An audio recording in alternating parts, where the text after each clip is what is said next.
My source tonight has spent decades working on immigration enforcement, serving as a top ICE official under President Obama, and now serving as President Trump's border czar. Tom Homan, welcome back to the show. It's great to have you. We heard from President Trump today, essentially telling reporters, talk to the lawyers when he was asked about Judge Boasberg's ruling that probable cause exists to hold officials in criminal contempt, potentially for violating his orders. Do you think that any of your colleagues have violated orders here? No, I don't.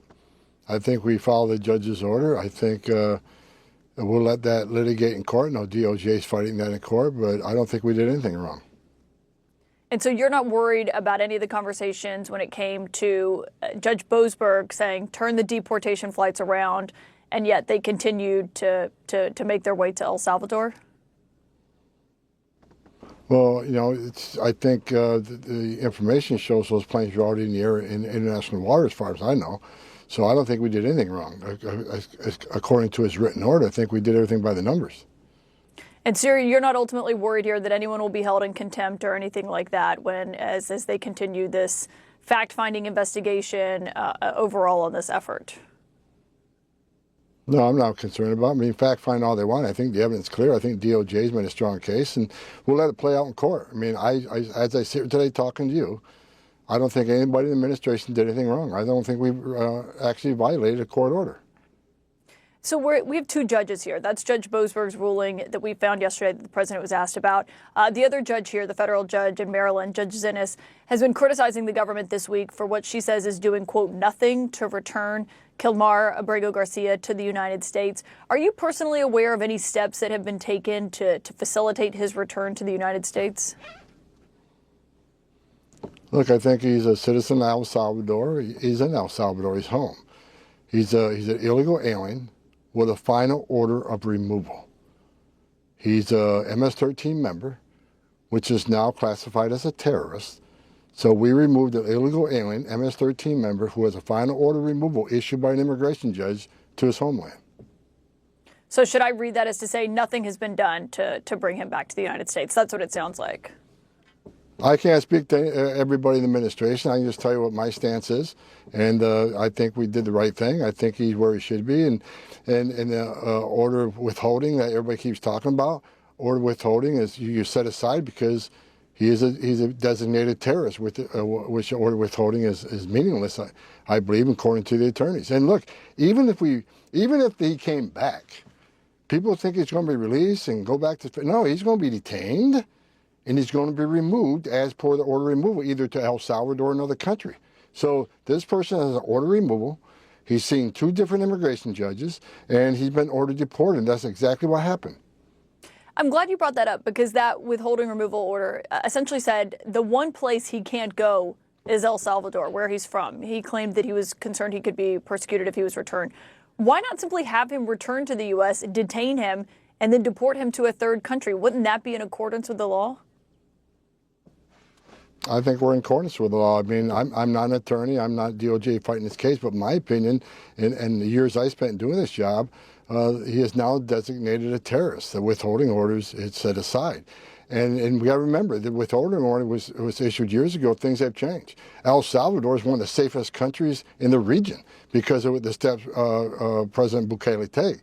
You know, the gangs are no longer operating on the streets of Venezuela, in El Salvador. That's why he built that prison. So I don't think the gang danger that they once thought was there is even there anymore. So the situation has changed. It's much like temporary protected status, the TPS. That's only temporary. When the conditions in the country have changed, TPS can be ended and they can be removed to the country. But why not make that argument in court? If you think that you can make the argument that he is fine to go back to El Salvador, why not just make that argument and try to terminate that order that said that the one place he couldn't go to was the one place that he was sent to? Look, again, I'm not litigating this case to the DOJ. I think DOJ is continuing to litigate the case, but I think we're in a good stance. I think we're in a good place. Again, I'm not an attorney. I can just speak to my experience as a guy who enforces immigration law, but I think that DOJ has a strong case, and I think we're standing by what we did was the correct thing to do. Has the Attorney General Pam Bondi, to your knowledge, attempted to revise that withholding removal order? I have not spoken to Pam Bondi about this. You mentioned the Justice Department. One thing that has been on my mind as we've been covering this is President Trump was in office in 2019 when an immigration judge granted this withholding removal status to Abrego Garcia. It was the Trump Justice Department then that decided not to appeal it or fight it. Do you believe that they should have here? Well, the conditions of the country are different now than they were back then. Maybe the condition of the country is one that the withholding made sense. I mean, I wasn't familiar with the case back in the first administration, but a lot of things could have changed since then. The condition of the country could change. The ruling could change. The facts of the case could change. I'm not familiar on the investigation, the removal from back in the Trump 45, but I'm sure DOJ is well aware of it, and they're litigating it as they seem appropriate. But are they litigating it? Because what we heard from the Attorney General essentially the other day was that it's out of their hands to have him return to the United States, that it's up to the president of El Salvador. Well, that's a question for Pam Bondi. The DOJ has their mission. I have my mission. That's a question for her. But you are someone who's worked in immigration for decades, and you have a view here that you believe that this was the right move ultimately to have him sent here. But wouldn't the proper stance here essentially be to contest this in court, to try to terminate that order and then have him sent, and then you wouldn't be in the middle of this massive legal fight that is playing out over where the administration's right is here and whether or not they violated a court order? I don't think they violated court order. I think we did the right thing, and I think it's been litigated by DOJ, and I'll let them fight that out in court or not fight out in court. But I think we did the right thing. As far as what we should do next in judicial process or litigation, I'll leave it up to DOJ. That's their job. But of course, you are someone who is at the center of the immigration fight and deporting people who are here illegally. This one individual. How is that the center of the immigration fight and all these? It's just, Kaitlan, no one asks these questions about the proper vetting of the millions of people the Biden administration pushed across the border, releasing this country illegally. No one's concerned about the vetting then. All of a sudden now everybody wants to be concerned about the vetting of people that even be deported. I mean, it seems like a one-side show, but I stand by the fact that I think things were done right with his case. He's an MS-13 gang member. He has a final order of removal. He is a designated terrorist, and he's back in El Salvador, his homeland. And anything beyond that, we'll let the courts settle on it. You say everything was done right here. And I heard Stephen Miller in the Oval Office on Monday also arguing that he was lawfully deported. But this administration has admitted in court that he was mistakenly deported, that he should not have been deported. Look, they say there's administrative error, but if you look at the case, if I look at the case as a non-attorney, just an enforcement officer, I think things were done right. Again, they're talking about, well, it might have been a paper error about the withholding. But if we look at the case, then he's designated terrorist. I think that withholding has been set aside. That is my opinion. But again, we'll let DOJ fight it out. Well, I mean, the Solicitor General, it was the third in the chain of command at the DOJ, has said that this was an error. Then I'll let them deal with it. I'm giving you my opinion. I said I'm not going to get in the middle of what DOJ is arguing in court. I'm telling you, from my stance, what we've done, I believe, is correct, and that's why DOJ is standing by the fact that what we did was right. I've seen some people look at this and say they're worried that the stance of this administration when it comes to this is that if someone is deported by accident, that they have no responsibility for them once they are in the custody of a foreign government. What would you say to that? Well, they're in the custody of El Salvador. He's an El Salvadoran national. He was born in El Salvador.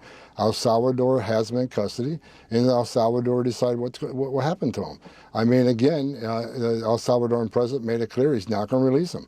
So again, I'm going to go back. The DOJ, they can fight this out in the courts. As I'm not a part of that. I'm not an attorney. I'm not a prosecutor. So we'll let the courts, decide what the next steps will be. Even though it was a U.S. immigration judge who said the one place he can't go is El Salvador. I mean, he could have been deported literally anywhere else. Again, we can keep going back and back, but again, that was years ago. Country conditions were different. That gang no longer exists in El Salvador. He had been designated a terrorist since that time. 2 different federal judges said he's an MS-13 member. A police department said he's an MS-13 member.